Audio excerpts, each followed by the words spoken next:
Welcome to Myrtle Beach Eats and Beyond, the show where a local foodie, that's me, attempts to parlay a passion for delicious eats into a useful video guide for other locals and tourists attempting to answer the age-old question, where should we eat in Myrtle Beach? Don't worry, I've got you covered. With me on this journey are my three progeny, that's them, who also love to experience new eating emporiums, raising them up right. We'll also be exploring fun, family-friendly activities and showing you the ins and outs, the do's and don'ts, the lowdowns and hoedowns of where to shop, play, stop, and stay. If you're lucky, I might even cook for you. And if that's not enough to convince you to subscribe, just know that once a week, I am completely wrecking my diet to bring you this content. Now, I'm not saying that you should feel guilty about that in any way, but I'm just saying you should subscribe.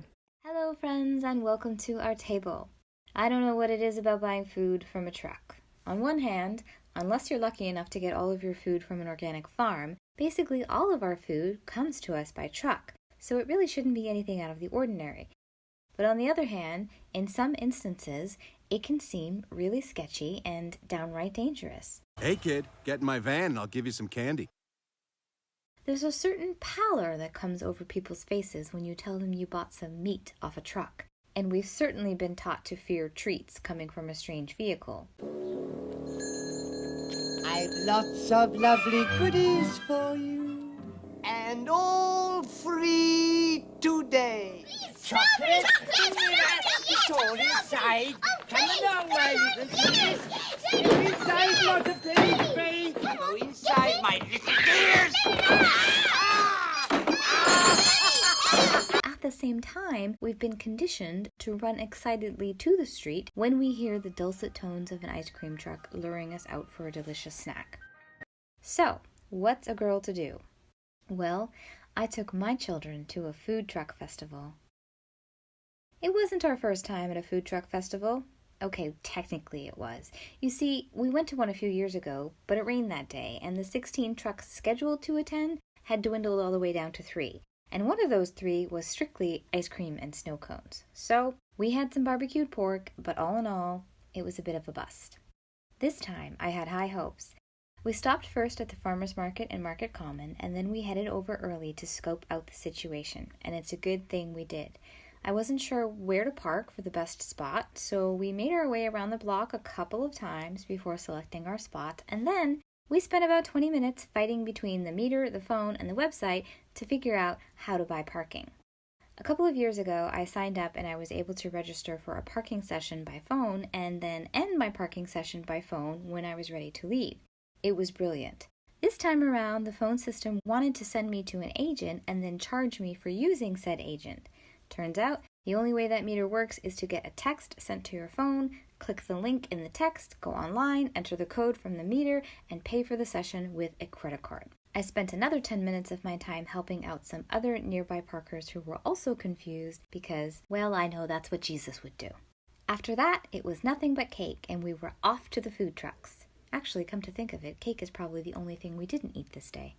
The first thing that greeted us was the smell. Smells like every good thing in the world. Absolutely delicious. First, we wandered about and took a look at who was there so we can decide who we most wanted to visit. For events like this, we have to prioritize not only stomach space, but food, budget, and cash available. Most food trucks took credit and debit cards, but a handful were cash only, so we had to take that into consideration with Mama's limited cash reserves. And even those that took cards needed to be prioritized because, well, we don't have an unlimited food budget. The first thing I ruled out was drinks. We needed to save our funds for real food, and we needed to keep liquid out of our stomachs to maximize space. Don't worry, I had water in the car, which we definitely utilized as soon as we got back to it. Our first food purchase was Coastal Barbecue, where we sampled the barbecue mac. It was sweet and tangy and creamy and just right. Is it good? Yeah. Oh my god. It's delicious? That's so good. So good? That is so good. I wonder if they have that flavor like... Oh, hot damn. That is good. Definitely could have eaten a bucket of that until our stomachs exploded, but we were on a mission, so we had to have just a couple bites each, and then we moved on to Jimmy's Hibachi. Jimmy's was cash only, but they were on point, having their menu items already cooked, plated up and ready to hand over for instant gratification. We'd been eyeing Jimmy's for some time, having discovered them on a visit to Polly's Island Dairy Queen and having contemplated their menu as we sat in the car nibbling our ice cream. Although they have a second location in Myrtle Beach, we had still not had a chance to get there, so we were thrilled to be able to sample their teriyaki chicken during this event, and it was well worth the wait. Oh, that's tasty. It's good, right? Oh, it's tasty. Oh my god. I love teriyaki chicken. We will definitely stop by next time we're in the mood for teriyaki. Our next tasting was at a typical carnival-type stand where you find all the fries, fried dough, fried Oreos, and frozen lemonade treats. I wish I knew the name and where to find them again because we are all itching for another bucket of loaded fries with cheese sauce, ranch, and bacon. Yum. It was amazing and it was the perfect size for us all to share. Oh my god. That's good. Is it amazing? Oh my lord. The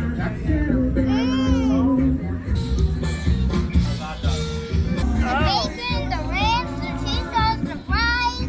It's all so good. Now, I would be remiss if I didn't mention the live music that drew a crowd of eager listeners to this fantastic event. Hopefully, I won't get a copyright strike for the music here.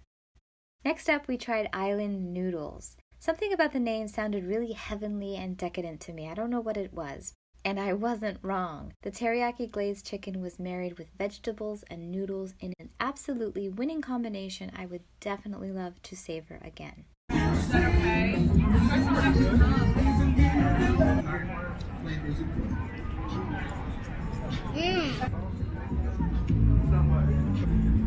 It's very smoky tasting. What do you think? Before we departed with our satisfied stomachs, we popped over to Caribbean jerk cuisine.